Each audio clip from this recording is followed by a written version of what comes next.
Welcome back to the channel and to another WNBA video. We got a two-game slate to dive into for Wednesday, August 21st. We're going to break down and analyze each of those games. We'll talk about which way that I'm leaning as far as the points and the spread. We'll also talk about any player props that I have found for these games that I like. And then any picks that I put in officially myself, I will list down below in that pinned comment. So make sure you check back in. That way you can see if you'd like to ride along with. And before we dive into today's games, let's break down our picks from yesterday, man. What we took and how that went down. It went down really, really well, man. We ended up sweeping the board.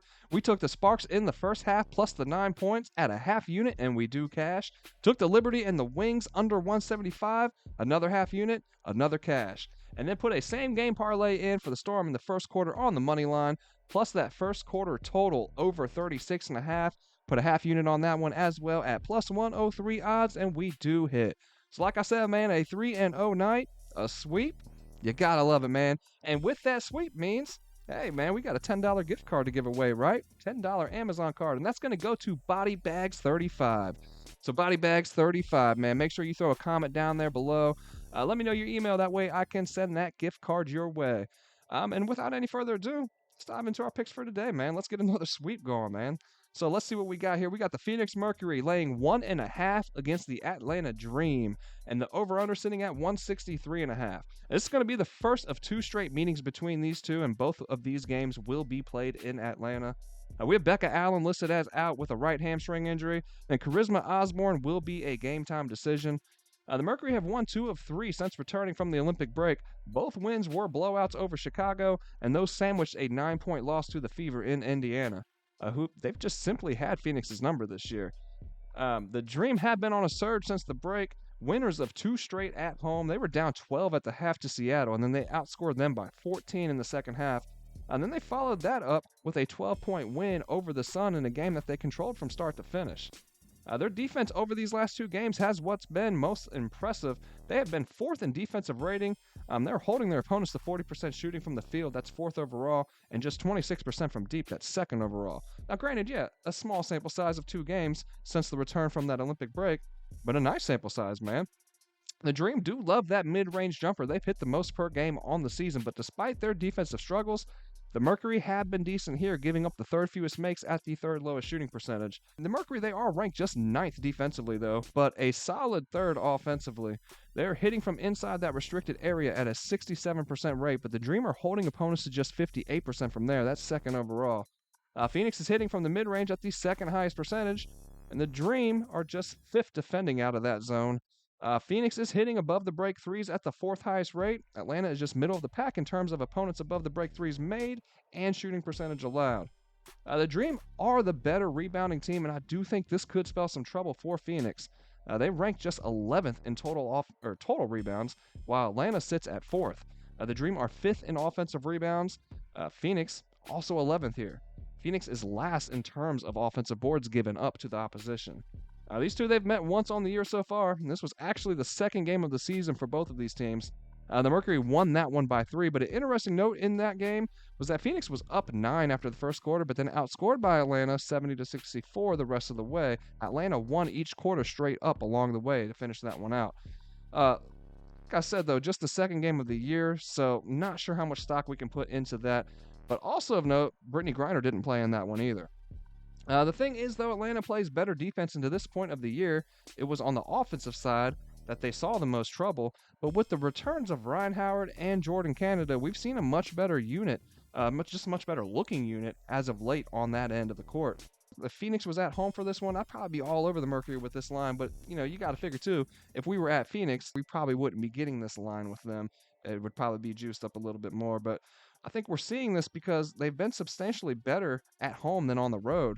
Atlanta is only 5-8 at home this year, but winners of 2 straight out of the break, and they won those outright as dogs. Like we mentioned before, over a solid Seattle and Connecticut team. While the Mercury have won 2 of 3, 2 of those wins were against Chicago. They've struggled in their return to play. They could easily be on a 3-game slide had they not pulled off that late-game rally over the Sparks. So I'm going to lean Atlanta in this one.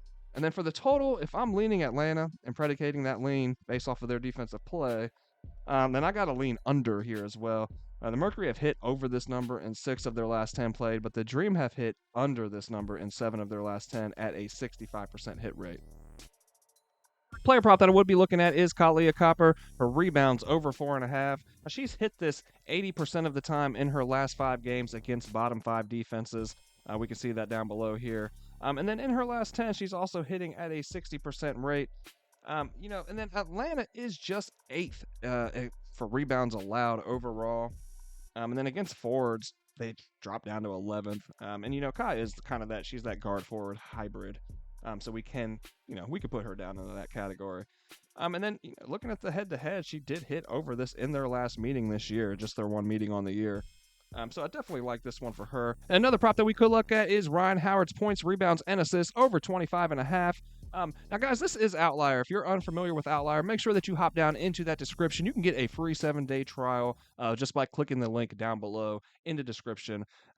Man, look, this is one of the best researching. Well, this is the best researching tool as far as sports betting is concerned. Now, like I said, you can get that free 7-day trial, and at the end of that free 7-day trial, you can decide for yourself whether you'd like to keep it or not. I bet chances are, man, you're going to want to keep that thing. It is such a great and valuable tool. But anyways, like I said, they throw these insights up that are just wonderful, man. In this one here, Ryan Howard has exceeded 25.5 points, rebounds, and assists in 10 of her last 13 games against bottom 5 defenses, 4 points allowed. And then if we look at her in her last 5, but more specifically these 3 games since she's come back from injury, she has hit this over 2 out of the 3 times, and that one was against Connecticut, the one that she didn't hit over that number. And she did shoot the ball just 27% against this number 1 ranked Connecticut defense. It's well below her season average of 40%. Then the next game we're looking at is going to be the Minnesota Lynx taking on the Las Vegas Aces. The Aces are laying 3.5. We have an over-under sitting at 167.5. Minnesota's going to be on the road here for the second straight. They're going to have a 1-day rest advantage over the Aces. Vegas is home for the 3rd straight since returning from the break, and they will be headed out on a 3-game road trip after this one. Now, the Aces lost to the Liberty out of the break by 12, but they bounced back with a 16-point win over the Sparks on Sunday. The Lynx have won both games played since returning to action, both over the Mystics. Newly acquired Misha Hines-Allen will be a game-time decision for Minnesota, while the Aces are coming in with no injuries to report. This is going to be a strength versus strength game, man. Minnesota's elite defense versus the Aces' elite offense. Vegas is first in the W in points scored at just under 88 points per game, while Minnesota is second in points allowed, giving up only 75 per. The Aces are shooting at the 2nd highest percentage overall, 4th highest from deep. Minnesota is holding the opposition to 40% from the field, only 28% from deep. Both of those are first overall. The Lynx also score the most points off of turnovers, but on the year the Aces give up the fewest such points and have been the most efficient team with the basketball, turning it over the fewest times per game. The Lynx are scoring the 2nd most fast break points, but the Aces have been okay here as well, giving up the 3rd fewest. Where they've struggled defending most on the year is the perimeter. Opponents are shooting at the 3rd highest percentage from deep against them, and Minnesota has been a team that shoots the 3 not only frequently but well. They are hitting the 2nd most per game, and they are shooting from deep at the highest shooting percentage. These two have met twice on the year. Vegas beat Minnesota by 14 early in the year back in late May, and then Minnesota beat Vegas in Vegas by 14 in June. I'm going to lean Minnesota with the points in this one, but it's a slight lean, and I'm not sure I'll get here with this one yet. Fading the Aces feels scary, but typically in a battle of offense versus defense, I'm going to go with the defense. The Lynx have come out of the break, man. They look more like the team that we saw heading into that Commissioner's Cup victory, and that was, a team that beat a favored and current best in the league, Liberty, in New York for that Commissioner's Cup. But not only do they roll out one of the best defenses in the W, it's also not like they don't have talent on the offensive end to make things happen. They have struggled lately, or on and off rather, not lately. I wouldn't say lately. Kind of, post Commissioner's Cup and into that Nafisha Collier injury. But like I said, they got talent on that side of the ball, man. Kayla McBride and Bridget Carlton, they can both beat you from the perimeter. You got Courtney Williams. She's an excellent facilitator, and she just plays with a ton of energy. And then Fee, like I mentioned, she can beat you just so many ways, man. But that turnaround jumper that she's got from the post, man, that is so smooth. She be shooting them off that one leg, sometimes fading away sideways, and it's just, it's butter, man. It looks, it's so pretty. I love it. Pair all of that with Alana Smith down below as well. She's a defensive presence down there, but she can also drift out and shoot the 3 herself. Uh, this is a tough Minnesota team that people I feel like have kind of forgotten about. They're not talking about them as much, since they kind of went on a little bit of a slide after the Cup victory. They struggled a little offensively, like I said, after that game. And, it was somewhat of a natural letdown after winning an in-season tournament. And then shortly after that, they lost Fee to that injury until, just after this Olympic break. Fee actually came back in the Olympics. Um, so, yeah, man. But, like I said, fading Vegas is scary because with all that talent, we know what they're capable of, and we've seen it for, major portions of this season as well. But we've also seen them kind of asleep at the wheel at times. You kind of, you have to wonder if they are just kind of coasting it until playoff time. You see this in pro sports a lot, man. When a team has had the kind of success that they've had in the past few years, back-to-back championships, the regular season kind of becomes a breeding ground for complacency, right? So until we get to the playoffs, it's just kind of hard to know what version of them that we're going to get night to night. So yeah, I'm going to lean Minnesota with the points here, even on the road. But for the total, I'm going to lean under. And this is one where it probably depends on what side you're on, right? If you're with Vegas, you like Vegas in this one, you probably like that over. But if you're with Minnesota, banking that defense controls the game, you got to look at that under. And that's where I'm at with this one. Minnesota has also hit the under this number specifically in 9 of their last 10. So yeah, I'm going to lean under for this one. The player prop that I would be looking at here is Jackie Young. Her rebounds under 4.5. Now, Jackie has failed to exceed 4.5 rebounds in 10 of her last 12 games at home. She's actually averaging 3.5 in those games. Then in her last 5 specifically, she's hitting this at a 100% hit rate. Then you look over here as well. Minnesota, second to last in rebounds allowed. Another prop I'm looking at would be Alana Smith of the Lynx. Her rebounds over 5.5. She's hitting this at a 70% clip in her last 10, averaging just over 6 rebounds per game. If we look at her in her last 7 games, she has hit this at a 86% rate. 6 of her last 7 have gone over this number.